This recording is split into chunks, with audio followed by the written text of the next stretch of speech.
Hello विद्यार्थी मित्रों, तो मेरी यूट्यूब चैनल में आपका स्वागत है।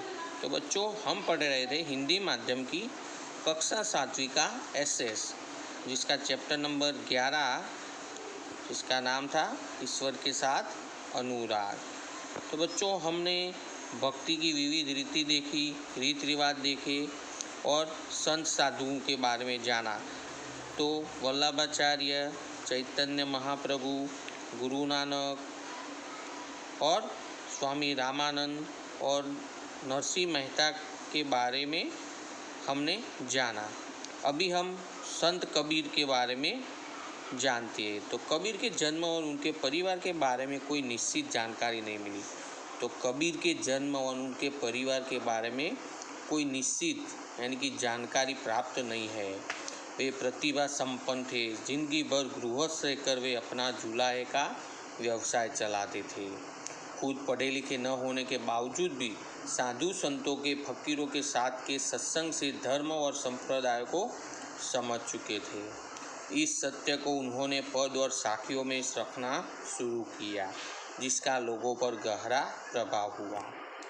वे जो मानते थे वैसा कहते थे और उसी प्रकार का जीवन जीते थे। तो उसके मतानुसार ईश्वर एक ही है और सर्वोत्तम है। तो कबीर जी के मत अनुसार ईश्वर एक है और वो भी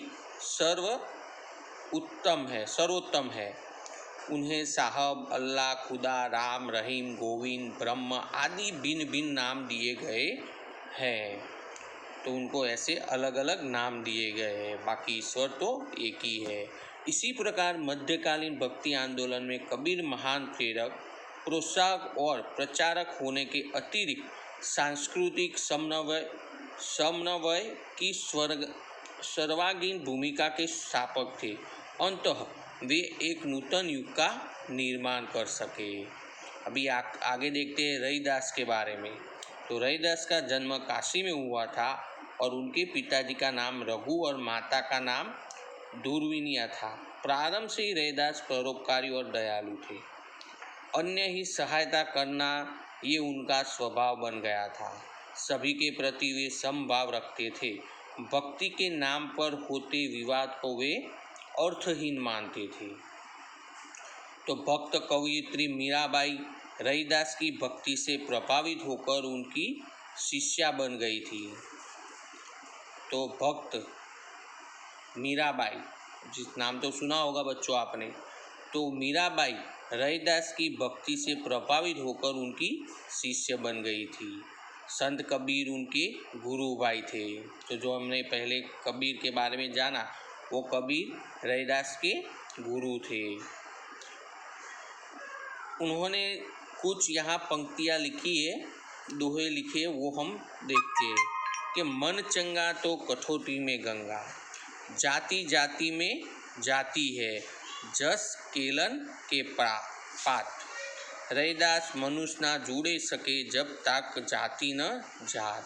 तो संत रविदास के ऐसे भक्तिपूर्ण दोहे की रचनाएं आज भी लोकप्रिय है। सभी में हरि है और सभी हरि में है। तो क्या सभी में श्री हरि भगवान है और सभी लोग हरि में यानी कि श्री हरि भगवान में दिखते हैं। तो लोग उनका अधिक आदर करते हैं और उनके नाम पर से रविदास यानी कि रविदासी संप्रदाय हुआ। तो गुजरात में इस रविदासी संप्रदाय के बहुत से अनुयायी देखने को मिलते हैं। अभी लास्ट में देखते हैं संत तुकाराम के बारे में। तो तुकाराम महाराष्ट्र में 11वीं शताब्दी में हुए भक्त पुंडरीक ने विठलनाथ यानी कि विठोबा की भक्ति का महात्म्य स्थापित किया है। बाद में 13 से 16वीं शताब्दी तक उपयुक्त संतों की भक्ति आंदोलन के माध्यम से संपूर्ण महाराष्ट्र में भक्ति का नाद गुंजित किया है। तो 13वीं से 17वीं शताब्दी तक महाराष्ट्र में कई संत कवि हो गए, जिनके लिखे गीत आज भी लोगों को प्रेरणा देते हैं। उनमें प्रमुख थे तुकाराम, जिनकी भक्ति हर एक लोगों के हृदय में विद्यमान थी और इन सभी संतों और कवियों ने कर्मकांड, पवित्रता का आडंबर और जन्म संबंधित सामाजिक विषमता का विरोध किया है। तो उन्होंने यह भी कहा है कि संसार में रहकर भी प्रभु भक्ति हो सकती है।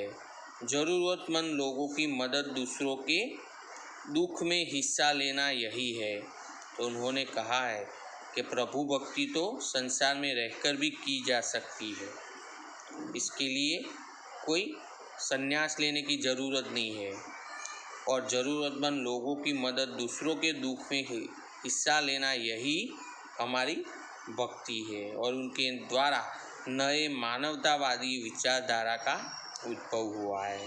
तो बच्चों, आज का हमारा ये चैप्टर ईश्वर के साथ अनुराग यहाँ पे समाप्त होता है। अभी आगे का चैप्टर हम नेक्स्ट वीडियो में देखेंगे। तब तक बच्चों, आपको इस चैप्टर का सारा स्वाध्याय अपनी नोटबुक में लिखना है।